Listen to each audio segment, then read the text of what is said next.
Women have been giving birth for centuries, so it's a pretty natural experience, right? Wrong. I'm Stephanie King, professional doula, childbirth educator, and the creator of the My Essential Birth course, the online childbirth education course that's helping women everywhere confidently achieve their best birth. Today's culture would have us think that birth should be treated like an illness or an emergency, and that most of us need other people telling us what's best for our bodies because we aren't the experts. So sit tight, because if you're tuning into this podcast, you'll probably start to believe in your body, your intuition, and find yourself empowered and confident to do what it takes to have the birth of your dreams. If you like listening to me take you through these weekly topics step by step, then you're going to love the My Essential Birth course.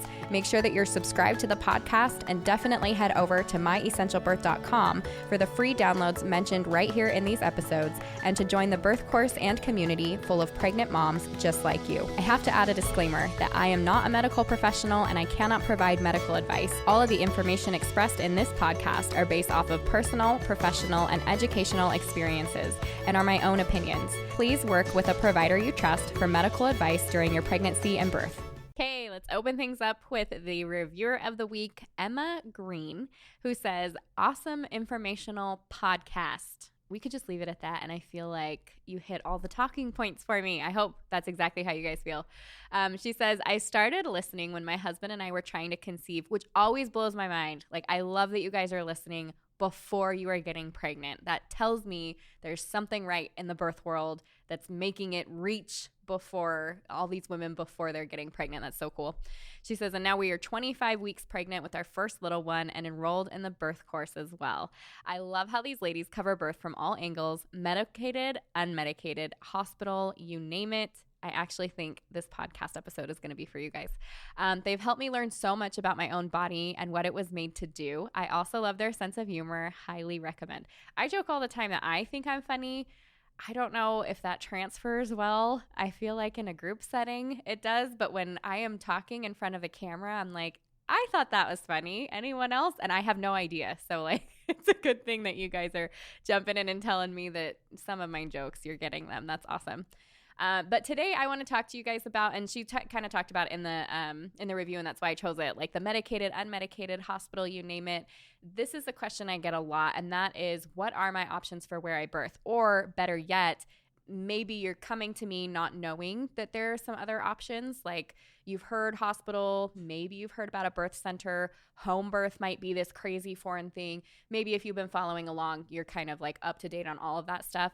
But I think sometimes I get not so in my head, but I know that I know a lot, but I forget what it's like to be at the beginning where I didn't have the very basic information for some of these very simple things that matter, like where am I going to give birth? So I thought this would be an excellent episode to kind of break down just a little what each of these places would entail, kind of what it looks like, what your providers are going to be, and maybe, give you a little bit more information so that you can decide for yourself what that looks like. I will tell you, it happens often, especially, I see it absolutely within the birth course online.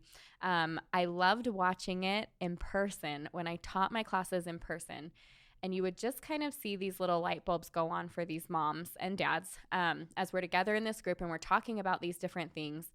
Because what happens is we're talking about birth in a way that matters to the parents that are in front of me, right? I'm laying out all the options. You guys know I really try to just be unbiased and give you information so that you can make your own choices. So I'm laying out all the options for moms and dads, and they're sitting there kind of taking it all in.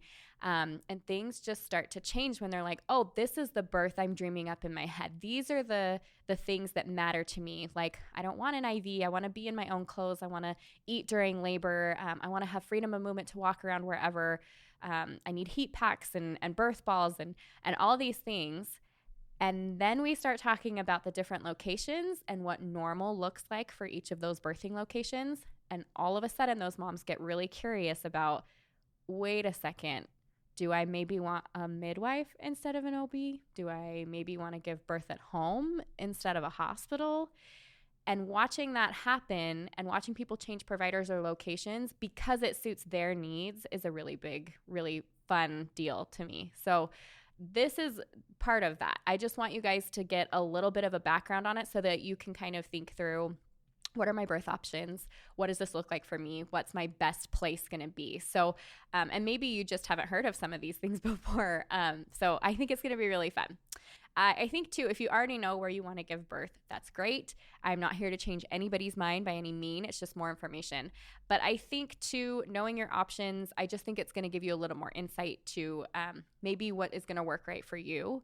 And two, just it's totally normal for you to change your mind. Like, you don't have to be married to any one decision. And I think that's really important for you to know. Just like we talk about, you can change your provider, you can change your birthplace. You're not going to hurt anybody's feelings. And it's even if you did, who cares, right? Like, this is your pregnancy. Probably never going to see that doctor again unless you're coming back to him for a second pregnancy or a follow-up visit. So anyways, just kind of things to keep in mind. You absolutely have the choice behind these things. And if you're someone who the only thing that you know about or you've thought about is the hospital birth, I want you to know that you are not alone. I too, when I started giving birth, had no idea that birth centers or home birth was a thing.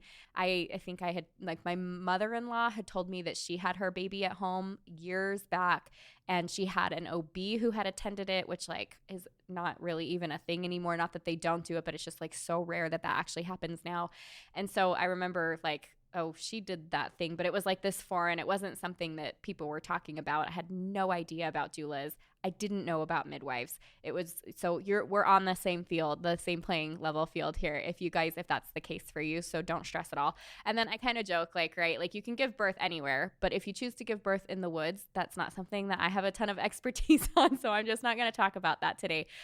Not against it by any means, but I haven't done it and I haven't researched it. So I love it. Go for it. But this is going to be hospital, birth center, and home. And I actually want to talk about too what it would be like to have a birth center attached to a hospital, which isn't something that everyone has available, but some of you do. And so that's a really neat option too. So I'm going to dive into hospital first, because I think the majority of you that are listening, even if you're like supernatural unmedicated minded, it's likely you're still planning for a hospital birth, or the majority of you are. And so I think that's the one that we're most familiar with, right? But when you think about it, if you're thinking about a hospital birth, what do you know about it? I think most of the time, the information that we have is like mom and dad are in labor, and then they wave and they leave and they come back with a baby. And we know that they go to a hospital to do that, but there's kind of this mystery of what happens in between when they leave and when they head to the hospital. So that's normal. It's normal that we don't really know, but I think that we should. I don't think that should be the norm. I think that we should have more information kind of like behind the closed doors. So I will say probably the number one thing I'm going to tell you to do for all of these is take the tour, right? You don't need to take a tour of your house, but you would need to get a midwife and ask them all the questions. But you'd want to know where you're giving birth. So whether that's your hospital or the birth center, definitely take a tour. But I think for each of these, I do want to touch on kind of just some quick pros and cons too. So if you are in a hospital, what are some of those pros? And I think especially for dads, right? If we're talking like, I think some of us moms are like, oh, I would be totally happy birthing anywhere, or I feel really safe and comfortable. And that's not always the case, right? Like, it's wherever you feel comfortable. But the dads, I feel like, are like, that's not safe. Like, let's get to the hospital. I feel better about that there if there's an emergency. And that's true, right? They're really set up for if things don't go as planned, they can kind of jump in. I want you to kind of keep that in mind, because that might kind of switch over to a con in a moment here. But they are set up in case of emergency, right? They have access to medicine should you choose to have medicine, and that can be anything from Pitocin to augment contractions to an epidural should you choose to have that, any kind of pain medication, antibiotics. They've got everything that you could need there, and so obviously that's going to be a pro. Also, if you need an induction, if you get to a place where you need a medical induction, you would go to a hospital, and they've got all those medications too, things like Cervidil or Cytotec and anything else that you would need to augment that labor. They also take care of the mess. And this is kind of like a running joke, right? Because birth is messy, but even at home, it's not a mess. And I will tell you from my own experience, there were towels that were used not just for baby, but to like clean up after we were done with the birth tub and stuff. It really wasn't this big mess though. It was like a load of towels that got done at the end, some wiping down, some sanitizing, not a big deal. But I think in our minds, right? Like, let them take care of the mess. And if you've been to a hospital birth before, not to get too graphic, right? But there's a lot of fluids, there's a lot of blood. And so to have them be able to kind of like, and everything is sterile that way, right? So it's like, and this, right, pro or con, but it can be kind of like the bed underneath the sheets is that material that's really easy to wipe down. The floors are easy to wipe down. All the instruments are easy to wipe down. All of your sheets and everything, the towels and everything are white so that they can be bleached. I mean, it's this nice, sterile, supposedly like very clean environment, and they take care of the mess. So that's good. You won't need to transfer, and that's unless something happens with baby and they don't have a NICU, or you're at a community hospital and something happens postpartum and they need to transfer because they don't have a way to take care of your baby at that specific hospital. But most of the time, you're not going to have a need for transfer. For example, if you're at a birth center or home birth and you decide you would like medication and you can't have that medication there, be it an epidural or whatever, you would have to transfer locations, move locations during labor, which can obviously be a little uncomfortable. So that's definitely a pro to a hospital birth. And you can go to a hospital if you are high risk, so you don't have to worry about, am I going to get risked out of this location because of whatever happens during my pregnancy? You're already in the place where if you end up being high risk, you can still be at that location. So no last minute changes. And I do think that's a big pro. All right. So what's some of those cons? Now, you heard me talk about they've got all the things. So in case of emergency, because they're set up to take care of emergencies. And so I think and this was kind of my mindset too, right? If they're set up for emergency, they're prepared for emergency, maybe they're looking a little bit more for that emergency, and birth isn't necessarily an emergency. But I would say too, because they've got all that stuff there, and I don't know, I just think it is such a plus, but it can also be one of those things where even in the back of your mind, you're like, the medication's there. So even if you go in and you're like, I definitely don't want an epidural, I want to do everything unmedicated, I don't want any medication. And I will say for myself too, it's much easier to be like, okay, yeah, but this is hard and that medication is 10 minutes from being in my body and making me feel a little better. So it can kind of like be something that you've got to prepare your mind a little bit more for if you're choosing to go that more natural and medicated route as you give birth. I would say too, they may or may not need, kind of as a con, what you need or desire. They may or may not have what you need or desire for birth. That can be like birth balls or heat packs or a birth tub or a shower available for you.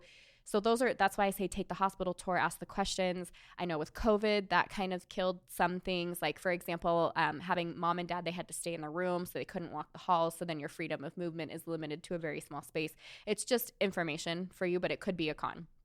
Along with that, I think typically they want you to do things like get the IV, have the intermittent monitoring. They'd like to do vaginal exams to see where you are during your birth. So just so that you're aware, those might be some things that you have to speak up about. And then just being more assertive in general, right? Like these are the norm for them.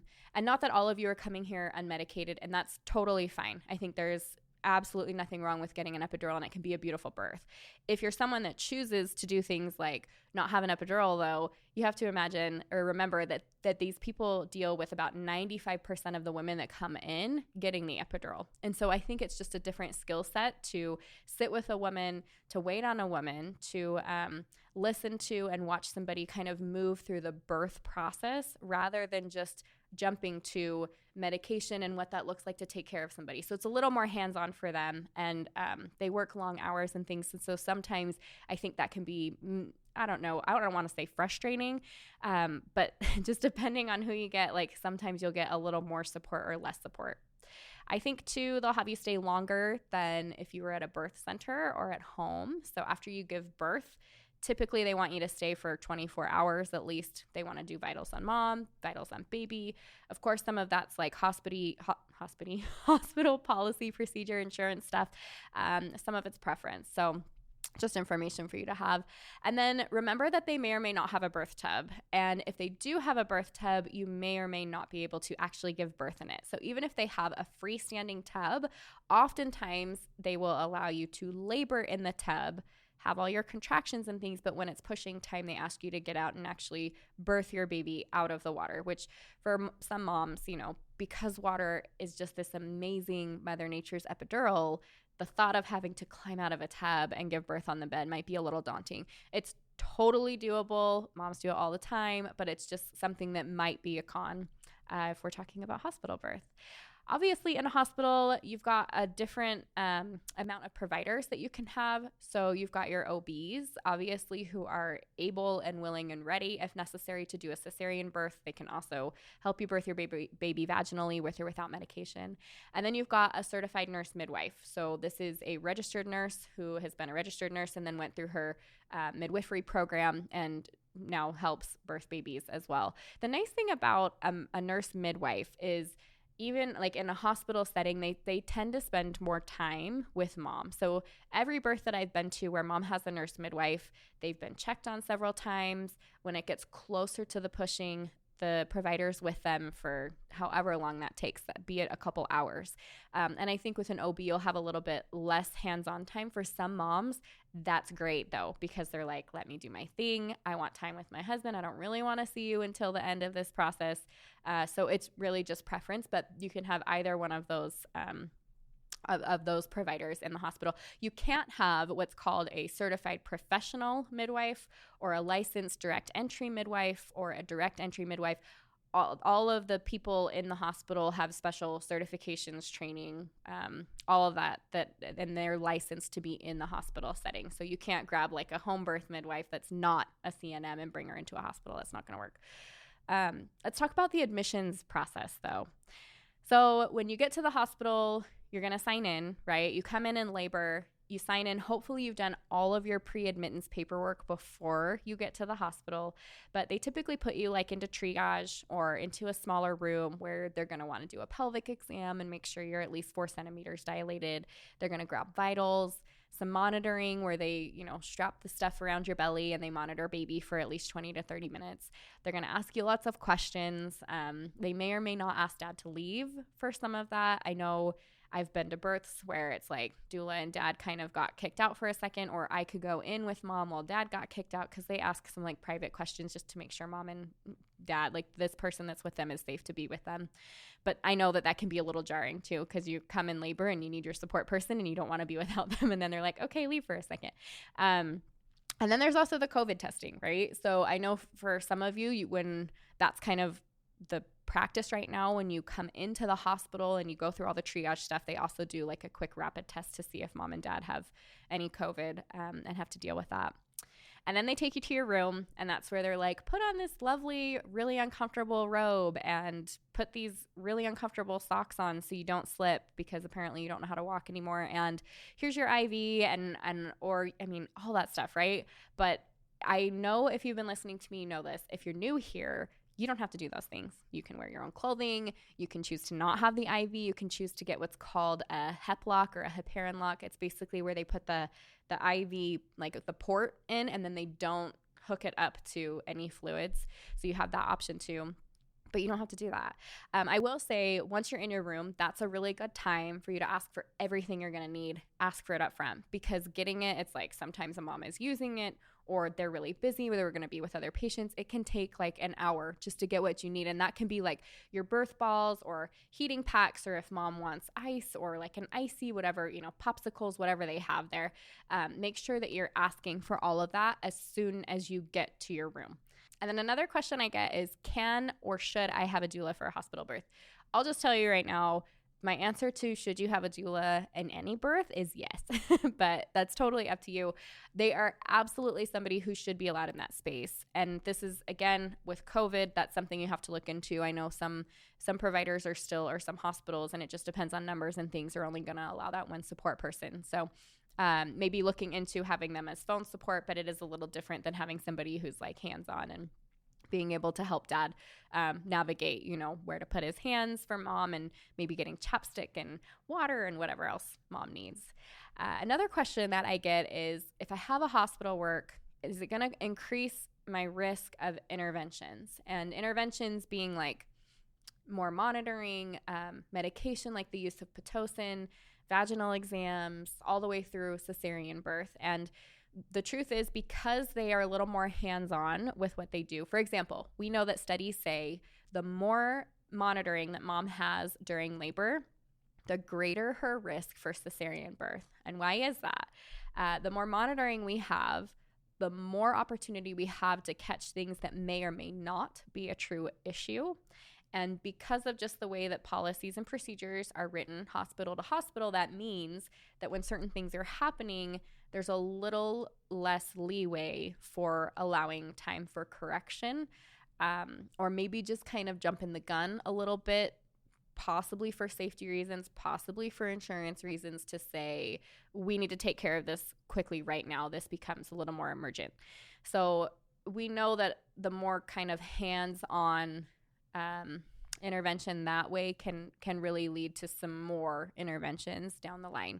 So it is a possibility. It doesn't mean if you go to the hospital that you're going to have all this happen and end up with a cesarean birth. That doesn't mean that at all.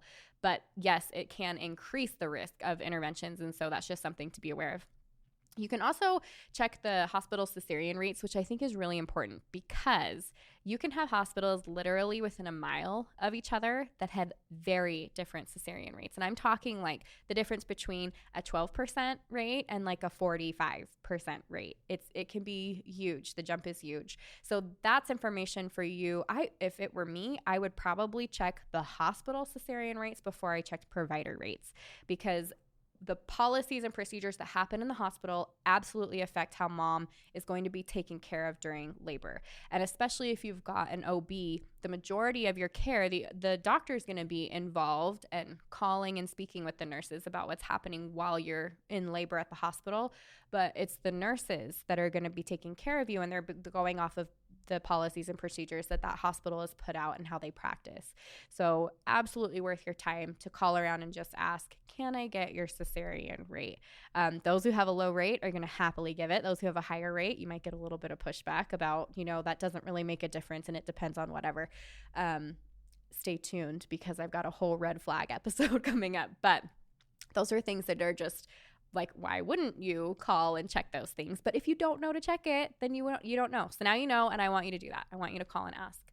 Additional rules and COVID precautions. I think right now it's going to just vary hospital to hospital. So I think that's something for you to ask. But if you know you want a doula, if you know you'd like a photographer, if you want your sister to be able to be there, that's all stuff that should be asked during the hospital tour, or at least prior to going. You can just call the labor and delivery wing of whichever hospital you're interested in, and you can ask those questions. And then, what do you think is the best thing about a hospital birth? For me, I was like, the birth bed. The hospital beds are awesome because you can put them in any position. They lift you up and put your legs down, and the bottom of it comes off, and they can add a squat bar. You can literally do whatever you need on that bed. I'd say that might be one of the best parts of a hospital birth. I think that's a personal kind of, it just made me think like, what would be the best part? That's what came to my mind. So I hope you can enjoy that. But hopefully you have your own ideas. If you've had a hospital birth, what would be your absolutely favorite best part? Maybe I need to ask that this week when this episode goes live. But how about how to make it successful? I think success, it depends on what that looks like for you, what you desire for your birth. But I think more than anything, if you know what you want and you're prepared in every way to get it, then you work on making sure that you have that provider that you trust, and you've created this birth team that's going to support you. That's going to be probably that main thing. And then as far as the hospital goes, you take that tour, that hospital tour, and you make sure that you fill in the gaps.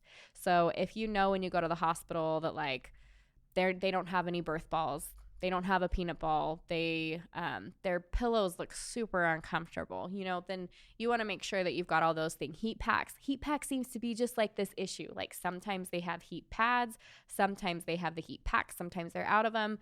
I always say bring a rice sock and be able to heat it up, but now you're stuck in your room and you can't use the microwave. So just those are the kinds of things to be thinking of, like massage tools or chapstick, or you need to bring a rebozo or snacks for you and dad. All of that stuff is things that can help make that successful.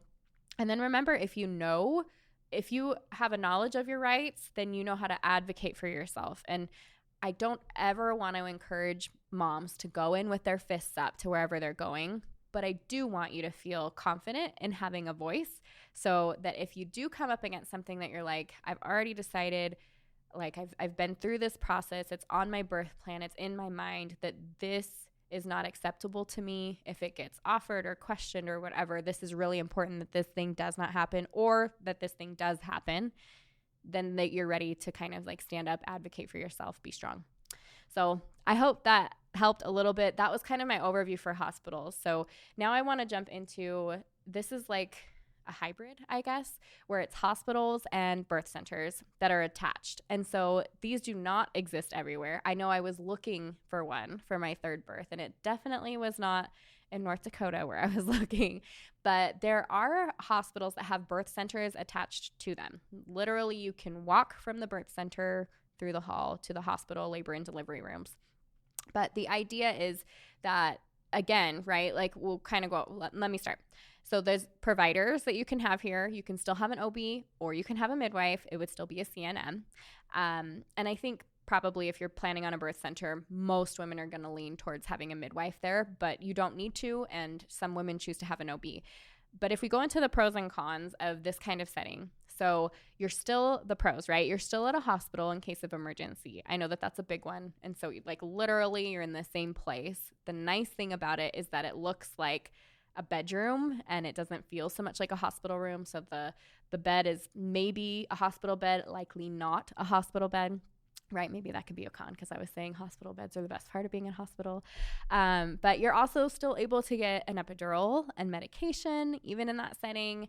They're set up for unmedicated births, which I feel like just kind of, if you're there to give birth unmedicated, which was why most women would choose to have a birth center birth, then it just feels a little more like there's support for that. It doesn't feel so medical. It's a little more relaxed.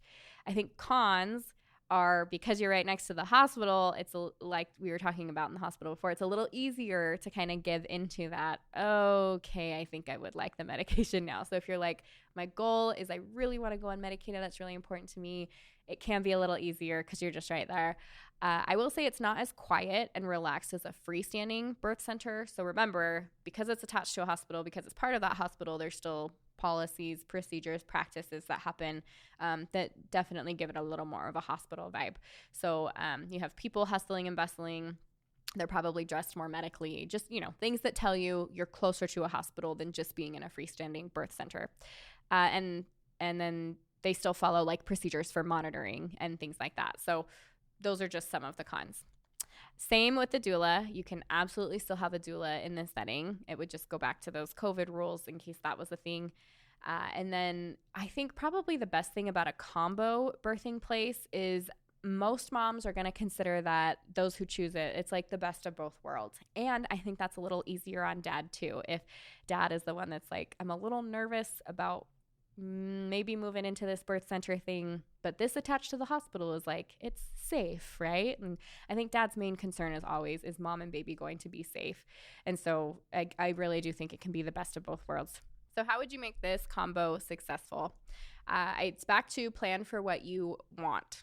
Try not to let others get into your head, like the ease of using the epidural, if what you really want is an unmedicated birth.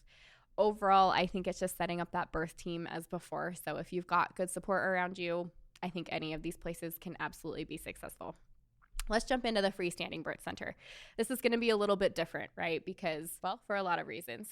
So it can be that they just have a single suite or a room. They can have several of them. I think it's just whatever they're licensed for. So there's different things that they have to do to become licensed to have one or more birth suites. So your providers here are going to be a little bit different too. So some certified nurse midwives who can practice in hospital, very few, but some do attend births at freestanding birth centers out of the hospital. But most of the midwives that you're going to find in this setting, which you wouldn't have an OB at a freestanding birth center, or very unlikely, is going to be out of hospital midwives. So these are your CPEMs, which is a certified professional. So if you're at a freestanding birth center, it is likely that you're going to have an out-of-hospital midwife. And this would look like your CPM, which is a certified professional midwife, LDEM, which is a licensed direct entry midwife. This is somebody who maybe hasn't, done specific training or certification, but they've become licensed to be able to carry medication and things like that. And then you've got your DEM or direct entry midwife. And this is someone who has no license, no certification. Doesn't mean they're not qualified to be doing what they're doing, but all of their training is hands-on, and they take care of their own knowledge and extra learning and all of that. So Those are the three. I know here in Utah, we've got some LDEMs and some DEMs. I think most states, there's a couple of states where that's a thing. Most states are going to have a certified professional midwife. And that just means you have to pass certain, quizzes and tests and certifications in order to be licensed to practice out of hospital as a midwife in your state. So it's just state specific, and that's how it depends. The other reason that some midwives don't get the certification is because it's actually illegal to practice in that state. And I know we came up with that in North Dakota. I haven't checked recently. I don't know exactly what the laws are now, but I will say that the woman that I was with was not licensed on purpose because it was actually illegal to do what she was doing if it were done with licensure, which I think is super interesting. But again, doesn't mean that they're not qualified to be doing what they're doing. So let's go over pros and cons. I think because it's set up for an unmedicated birth, clearly if you're going to a birth center, you are planning to have an unmedicated birth. That is your goal. The other thing is it does not feel like a hospital. It feels like you're in a bedroom. They're usually decorated really nice, comfortable sheets, comfortable mattress. You wouldn't know that, anything like anything medical is about to happen there. It's just this really comfortable, happy place. I think there's that along with that, right? So there's no hustle bustle of people in and out and the noise and the chaos that can even be a little distracting with the hospital birth, which is why we say make sure that you bring your own sounds like a noise machine or music or, something that can kind of make it sound a little less like a hospital. Along with that is it doesn't smell like a hospital. I don't know about you guys, but hospitals have this sterile smell, and I just am constantly like you're in a hospital and you leave kind of smelling like it, and it's fine. There's nothing wrong with it, but it is, for me, a little bit distracting. So I like, and that we say too, right? Bring essential oils, bring your own pillow. Some of that is just how your body reacts to those scents, because if there's very familiar things around you, you're going to be able to relax a little bit more. So that's a pro. It's a little more private, obviously. They don't have medication, but instead of medication, they have lots of support. So you'll have your midwife and a midwife's assistant, and you can have your doula, and you can have your birth partner or husband. All of those people can be there to support you. And in fact, I remember when I was with my first baby and I was asking, how many people can I have in the hospital room? Because I did want a lot of support. I wanted my family to come visit. And I remember I had a friend come visit. I was lucky I had a room where I could have those things. And there was no COVID at the time. But I do know that some hospital rooms are, you can only have this many people. And it was really attractive to me that, like, if I had my baby at my home or at a birth center, you could have as many people as you wanted, give or take. But I liked the ideal of that. The other part of it is you can leave quickly after birth. And I don't know about you, but that was really attractive to me. I liked the idea that I can give birth to my baby. They check us out, everything's safe, comfortable, good. They tell me, in case these things go wrong, give us a call. But I am so ready to be back in my bed after I birth my baby. I want to be home where it feels safe and comfortable. And you can do that a little bit quicker having your baby at a birth center. Within a couple of hours, as long as mom and baby are doing well. And the other thing is they probably have a birth tub. So they should have like a shower and bath and whatever, and you could definitely be in water, but they likely have some kind of freestanding birth tub, whether that's a blow-up tub that they bring in or like a literal tub that is already there and ready to go. And they're different than like a hospital tub that you can labor in, for example. If they don't have an actual birth tub, it's just like a bathtub. And a lot of times they're not very deep. You can't even like submerge your whole belly under there, especially like in a squatting position. And so it does feel good. You're going to love the water no matter what. But if you can submerge your body, it is so nice. It takes a lot of pressure off. It feels really good. So absolutely a pro for a freestanding birth center. Cons is back to that transfer. So if something does happen, if baby's vitals drop, if mom decides she wants medication, then it's time to transfer. If something happens postpartum and, she needs stitches or a blood transfusion or, there's some serious matter that happens. And stitches can be done at the birth center, but I'm talking about like if you've got like a 4th degree tear or 3rd degree tear, something that needs to be done in a surgical area. All of that would require a transfer, which obviously is not comfortable if you are in the middle of trying to give birth, wherever you're at, going through those hard contractions. Again, they don't have medication. So if you end up wanting or needing some, it would be back to that transfer. And then it's typically not covered by insurance, which I actually, Health Shares do cover it a lot of the time. I think it's like Christian Ministries covers it. Liberty Health Share was one of them that covered it. I'll put the links to those in the show notes. I have no preference one over the other. I just know that we had looked at Health Shares and I thought it was so cool that they were willing to cover a home birth or a birth center. And the fact is, if you're paying for it out of pocket, it's a lot cheaper to be at a birth center or at your home. And if you're healthy, low risk, and you have your baby there, chances of you needing, extra medical care afterwards is a lot lower too. So obviously that makes sense that a health share would cover that. But I just think otherwise it's going to be out of pocket. And so it can be an extra expense. And I know for some families, it's like they go to a birth center or they have their baby at home and they do need to transfer. And then they're like, what did I just spend, $3,000-$5,000 on? And then we still had medical bills that we had to deal with at the hospital. And I think that's just maybe a con, but something you just kind of log away that's like, okay, if that happens, then we deal with that. That alone, I don't think should be the only thing that helps you decide, should I give birth in this location or the other? And then remembering that because it's a birth center, yes, it's more natural and all this, you still have to drive there.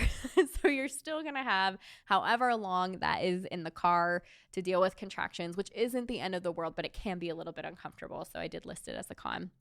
And then obviously, yes, you should have a doula at this location too. The nice thing is actually some birth centers have their own doulas, and depending on how you feel about that and your comfort levels and financial situation, that can be really excellent for you. These are doulas that rotate. Sometimes the birth assistants they kind of like act in as doulas. Remember that birth assistants, though, are there to support the midwife supporting you in making sure that mom and baby are safe. They're not necessarily, like, their main job is not to do what a doula would do, which is hands-on support and, making sure that you have everything that you need. Their job is to support that midwife. So they'll kind of like tuck along with her. It would just be worth it, I think, for you to ask, how much support do you offer? What's your role during my birth experience? As far as COVID, that's going to go birth center to birth center. They're going to have different things that maybe matter for them or don't. I don't know if maybe you have to stay in the suite. I don't know if you have to test. I think that's going to depend on your specific birth center. So that's absolutely something for you to think about and to ask. I think when we're talking about like what's the best thing about a birth center, what I like about it and what I find that other moms like too is it's kind of that home away from home. So like I was talking about, it's this really safe, warm, happy, comfortable, supportive place. But it's also, I think some women really enjoy the idea of this isn't at my home. And so it might even feel, I don't know if safer is the word, but kind of that I'm moving myself physically from one location to this location to give birth to my baby. And also that mindset of like, so that means I'm having my baby, right? So I'm in labor and I know that when I drive myself to this birth center, I'm going to have a baby. And so that mental switch that can happen from using that, I think, is really, really excellent. It's just something that it's like when you're at home and you call the midwife and you're like, okay, when the midwife comes and she says I'm in labor and she's not leaving anymore, that means I'm going to have a baby. Like there's something that happens with that switch. And so that can just be part of it. I also think it's a middle ground, like I said, where birth partners feel more comfortable there than at home. And same thing, I think it's just like a mental switch for him. So that can be some of the best parts of birthing at a birth center. As far as making it successful, it's going to be a lot of the same. Get knowledgeable, do the prep work, trust yourself, trust your body. If you know you're going to a place and you're planning on having that baby unmedicated, not that it's not a good thing to think, well, women do this all the time and I can too. I think that's a necessary component of our thought process. However, I think it's equally as important to not underestimate the power of birth and to do what you can do to prepare your mind and your body for that experience. So that means if you know, in however many months you got to jump into this pool and swim and you don't know how to swim yet, you can't just trust that because everyone else knows how to swim that it's going to come to you like it does to some animals, right? That's not realistic. There's some training and prep work that needs to go into it. And so I know, I'll tell you myself, even with my first birth, I had that mindset. It's like, everybody does this. That's why I didn't take the birth course. I'm like, I read the book. I feel pretty good about these birth stories. I've watched other people go through it a little bit on YouTube. I feel pretty strong and good about this. And the truth was, when it came down to it, and recommendations or suggestions are coming at me. I didn't know any better.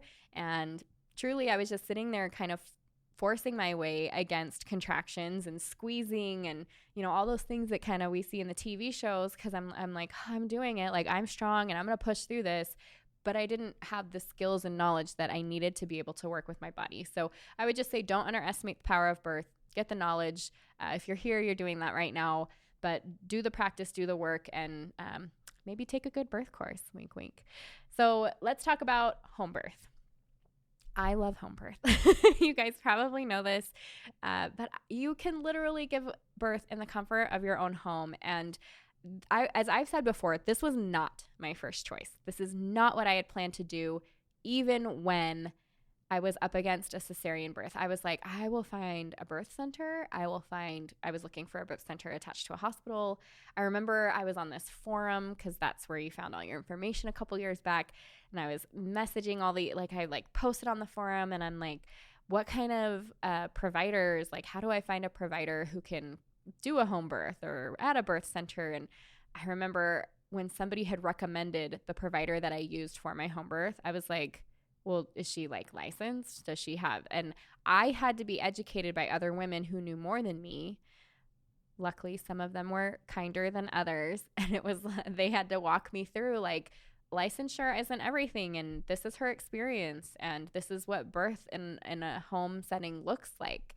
And I needed that. So finding out for myself that I could, because I was up against some things, like I said, that was not my first choice. But because I didn't want to have another cesarean birth, which was what was being offered to me as my only option, all of a sudden I started researching a little bit more.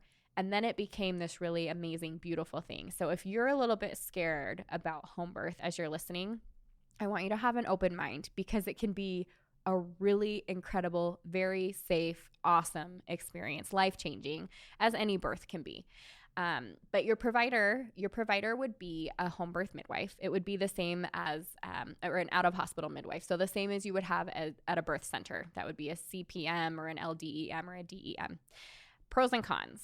Pros, you don't need to leave when you're in labor. And let me tell you, it is heaven to have somebody come to you while you are giving birth and not have to leave your house. Because I don't know about you, but certainly when I don't know how to explain it, but certainly when I'm in labor, having to leave my house is it's scary, because this is this safe little comfortable thing. Even driving in the car and looking at other people around you, you're like, they have no idea that I'm in the middle of contractions and about to have a baby, and are people going to be jerks on the road? And it's just a weird feeling, but it is so safe and comfortable just to remain in your home with everything that you know and love and you're familiar with, and your smells, and your husband's arms, and your little kids might be running around. It's so awesome. So the other part of it, pros, right? And we've talked about before, where I was like, oh, some people don't like the mess in their house, so they like the hospital. Well, I promise you that whoever comes to your house to help you birth your baby is going to do all the cleaning up for you, so you don't even have to worry about the mess. Even the towels and everything, the most you might have to do is fold some towels. Maybe. I would have your birth partner do that. But basically, they definitely clean up all that stuff. The other pro, I think, right, is that there's no medication. So if you're trying to go unmedicated, you have nobody offering you medication. You have everyone offering you support, which for me was the biggest difference in my birth experiences. So, for example, my first baby, was born by cesarean. In my opinion, unnecessary cesarean. Epidural, Pitocin didn't go well with the baby, and we had a cesarean. My second birth I had in a hospital setting. I really wanted to go unmedicated for myself. I wanted to feel all of it. I wanted that to be I just wanted to do that for myself. And when I was having the hardest time, the nurse, out of love and kindness, offered me medication because I was in pain. And she's like, oh, honey, I have something that'll take all that away. She was super sweet, very nice. She meant what she said. And as soon as she said it, I couldn't stop thinking about it. I couldn't stop thinking, I could take something right now and this pain could lessen. This could go away. I don't have to be feeling like this. And it was on repeat. However, at my home birth, when I hit that place that I was like, I really don't know if I can do this anymore. I am tired. My body feels weak. I can't do it anymore. And instead of medication, everyone said, but you are doing it and you have been doing it and you're almost at the end. You can. I'm getting emotional and I didn't even mean to.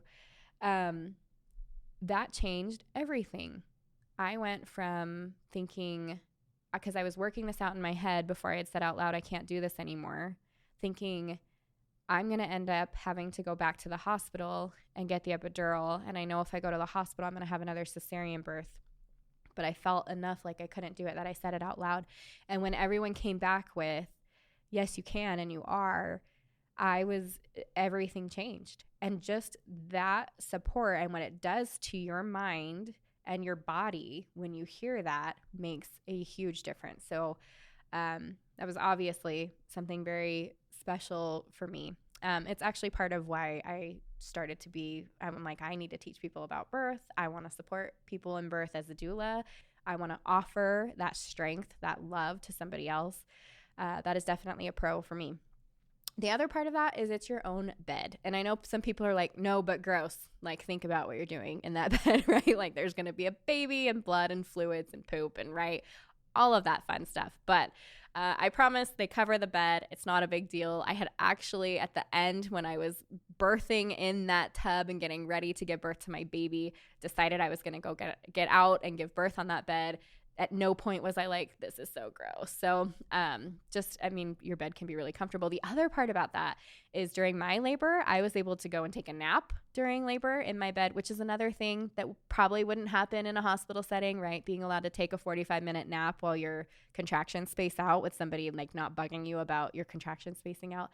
But being in my bed and relaxing and sleeping, that's actually, I took like a 45-minute nap. I had 2 or 3 contractions during that time, and I woke up in transition.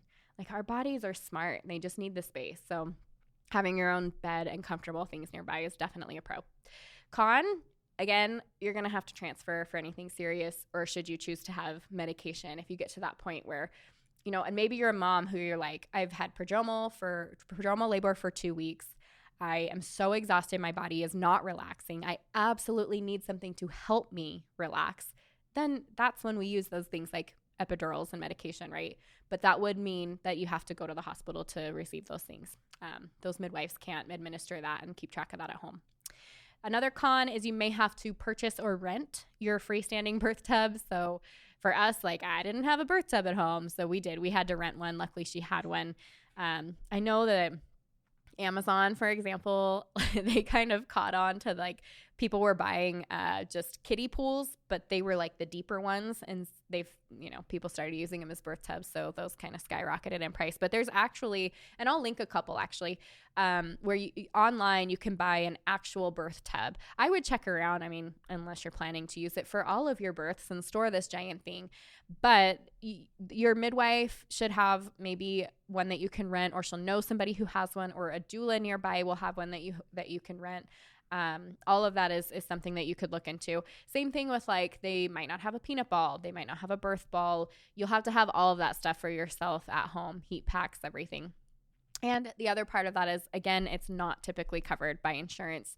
However, again, it is by the health shares, which is awesome. A doula is absolutely something I would recommend. Again, I didn't have a doula till my 3rd birth, which was my home birth. And my husband, you've heard him on here, but my husband and I just swear by having a doula. There's nothing better, in my opinion. Why wouldn't you have just one more person in your corner, on your team, supporting you and dad? It's all the right things. The best thing about birthing at home for me, I'm just going to speak for myself, but I've seen this with other moms too, and that it's just that relaxing and comfortable, perfect, loving environment that you're already used to give birth to your baby. I think there's nothing better than bringing your baby home with you from the hospital or home from the birth center, or in this case, just my absolute favorite part was, we're done having the birth. Like, I took a shower, I rinsed off all of that, placenta's delivered and everything, and I went and laid in my bed with my baby while everyone else took care of the rest of everything, and I could just relax and nurse and sleep or rest. That was my absolute favorite part. So how do you make it successful? It's going to be the same thing as a birth center. You need to do the prep work, prepare for the best, Trust your team, enjoy the reward of being at home and giving birth to your baby. It's just all part of it. And it's a beautiful, beautiful experience. I will just say, I think no matter how or which way you decide to birth your baby, you can have a healthy and natural experience. And I don't mean unmedicated. I mean the way that birth goes. This can be your incredible, awesome, wonderful birth story. I think some things to keep in mind when you think about your birth experience, and maybe you've heard me talk about this before, but I want you to walk through the whole thing. And when you're envisioning that in your mind, it's like, are you moving and swaying through contractions, meaning you don't have an epidural? Are you with your birth partner? What does the room look like? Are you at home a lot of this time? Do you end up in a hospital? Do you have an IV in your arm when you're kind of watching yourself move through labor? Figure out what your vision for birth looks like, and that will help you determine the best location for your desires, whether that's a hospital, birth center, or at home. Another question I get is like, how long do I have before I can't change these things anymore, right? Like if I'm 35 weeks, can I go from a hospital to a birth center? And the truth is you can change hospitals and providers at any time. However, the earlier you do that, the better, because I have watched women who have run into, I'm 35 weeks, I've made this new decision, I really want to change to a home birth or a birth center, and maybe there's not midwives that are available for that. They're all booked out. They don't have whatever. And so I think their availability, particularly when you're talking about out-of-hospital midwifery care, their availability can tighten up as your due date gets closer depending on their situation. So absolutely, you can change at any time. Highly recommend doing it as early as possible, as early as you realize.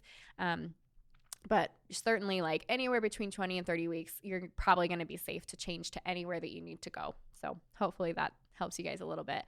I think to think about your birth map or your birth plan, right? I call it a map because there's all these different ways to get to the same destination. But think about that birth map and what are your top things that matter most to you. Those are the things that you're going to want to focus on when you're trying to make that decision. I think that should be helpful for you as well.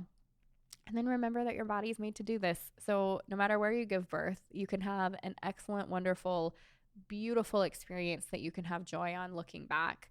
I want to remind you that this isn't about what your mom is anxious about, right? It's not about your best friend's worst nightmare that they were so happy to share with you.